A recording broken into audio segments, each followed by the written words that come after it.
Aussitôt mise en ligne, aussitôt controversée, la série intitulée Ancient Apocalypse ou À l'aube de notre histoire a été lancée en novembre dernier sur Netflix.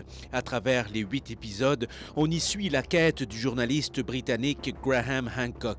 Prouver qu'il y a 12 000 ans, une civilisation très avancée est parvenue à influencer les suivantes avant d'être anéantie par un cataclysme.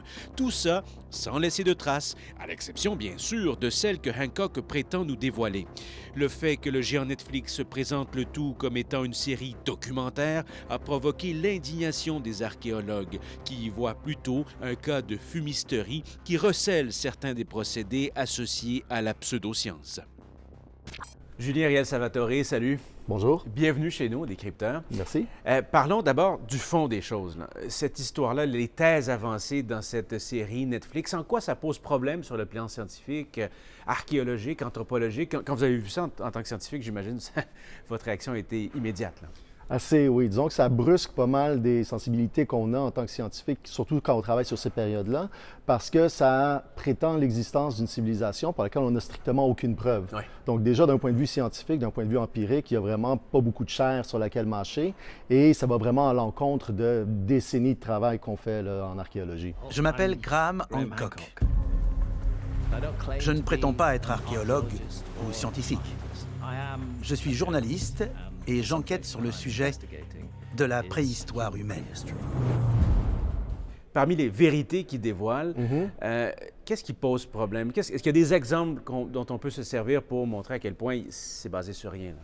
Oui, bien en gros, ce qu'il fait, c'est ce qu'on appelle du cherry picking ou de la sélection de données. Il se promène d'un site à l'autre comme ça pour trouver des exemples de choses qui se ressemblent vaguement lorsqu'on les compare d'un point de vue extérieur.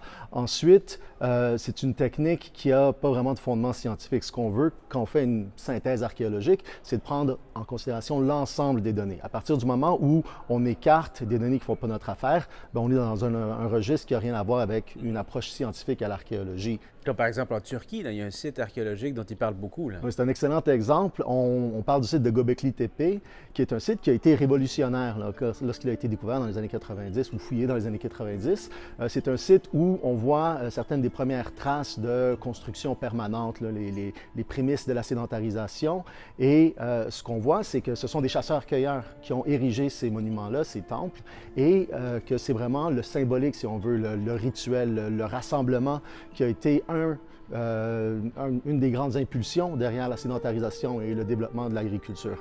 Et c'est quelque chose dont on a pris compte dans la communauté archéologique. Donc ensuite, il y a un tour de passe-passe que Hancock fait, qui est de dire « Ah oui, mais les archéologues ne vous parleront jamais de ces sites-là. » Mais ce qu'il fait, en fait, c'est qu'il présente une toute petite fraction de ces sites-là qui ont été fouillés par des archéologues, qui ont été publiés par des archéologues, et il sélectionne ce petit morceau-là pour l'insérer dans sa trame narrative sans qu'on ait vraiment l'ensemble des données qui sont connues sur ce site-là ou les environs. Et c'est vraiment ça, on décontextualise dans le fond l'information archéologique pour fabuler, vraiment. Et puis le fardeau de la preuve, il revient à vous, c'est son message. Exactement. À vous, expert officiel, de prouver qu'il a tort, c'est ça? Exactement. Et ça, c'est une technique pseudo-scientifique classique.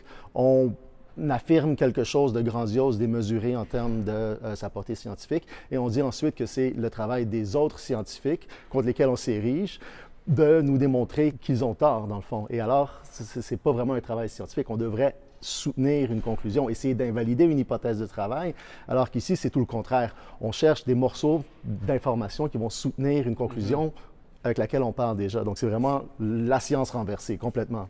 Graham Hancock répète à toutes les entrevues qu'il accorde qu'il n'est pas scientifique et qu'il est journaliste. Or, dans sa série, il y a des experts, en quelque sorte, qui sont interviewés, qui l'accompagnent dans sa démarche. Qu'est-ce qu'on peut dire sur ces expertises-là? Donc ici, il y a deux choses à comprendre par rapport à l'expertise sur laquelle il s'appuie. De un, généralement, c'est un expert auquel il va faire référence, alors que généralement, dans une perspective plus largement journalistique, on va chercher plusieurs experts qui vont soutenir l'information qu'on présente. Avec des points de vue contraires aussi. Exactement. Si le public curieux fait un peu de recherche sur Internet, bien, on se rend compte qu'effectivement, c'est un professeur dans une université britannique, mais c'est un professeur en génie, donc quelqu'un qui n'a aucune base en archéologie. Donc, on fait référence à une expertise, on utilise les titres, on fait référence à la terminologie scientifique, mais la vraie expertise est complètement escamotée ici. Alors, on est en face finalement d'un produit qui prétend avancer une thèse qui n'a pas de base scientifique. Or, Netflix a choisi de mettre ça en ligne dans la catégorie documentaire. Et c'est là que vous entrez en scène, vous et d'autres membres de la communauté archéologique dans le monde. Pourquoi ça pose problème?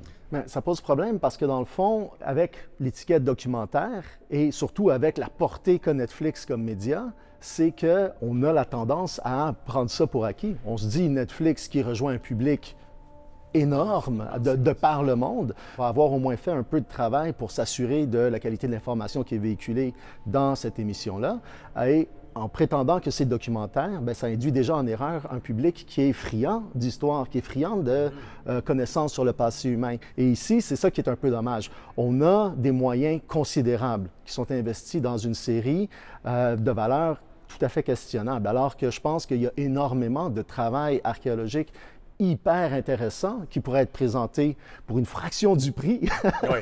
Et c'est pas le cas. En fait, on se fait servir des idées qu'au final, Hancock ressasse depuis 30 ans. Ce n'est pas des nouvelles idées. Et dans sa trame mondiale, vous, scientifiques mainstream, empêchez les gens de voir les faits tels qu'ils sont. Ah, si vous, Julien Riel-Salvatore, vous découvrez avec preuve à l'appui, confirmée par d'autres éléments, qu'il s'agit bel et bien d'une civilisation ancienne, ultra avancée, ça va être une réjouissance pour vous. Vous allez tout sauf le cacher, non? Exactement. Si on trouvait des preuves d'une civilisation très antique, ça serait un coût énorme. Notre réputation serait assurée, on passerait dans le firmament des archéologues pour toujours.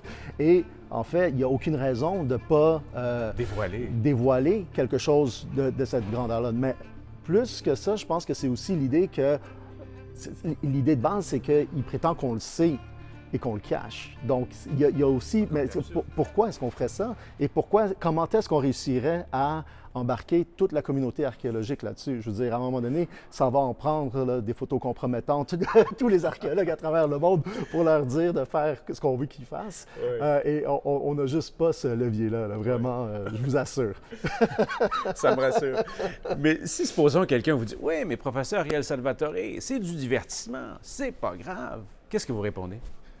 Bien, je suis d'accord. Il y a des dangers. Je suis d'accord. C'est du divertissement. Le danger ici, c'est qu'on ne le présente pas comme du divertissement. On le présente comme un documentaire. Ensuite, c'est que c'est problématique parce que ça crée un climat ou ça nourrit un climat où la méfiance envers, disons, la science officielle, envers le discours officiel, s'égrène ou s'effrite. À force de toujours se faire dire « Ah, il ne faut pas s'en formaliser, ah, c'est pas grave », parce que justement, toutes les hypothèses sont égales, toutes les idées sont égales. Et ici, on utilise des mots, c'est du scientifisme si on veut, là, on utilise la terminologie scientifique, mais pour parler de choses qui ne sont pas vraiment des hypothèses de recherche. On dit « Moi, j'ai une hypothèse dans le sens que j'ai une idée, mais une hypothèse scientifique, c'est la base d'un travail. C'est quelque chose qui est testable, qu'on peut invalider.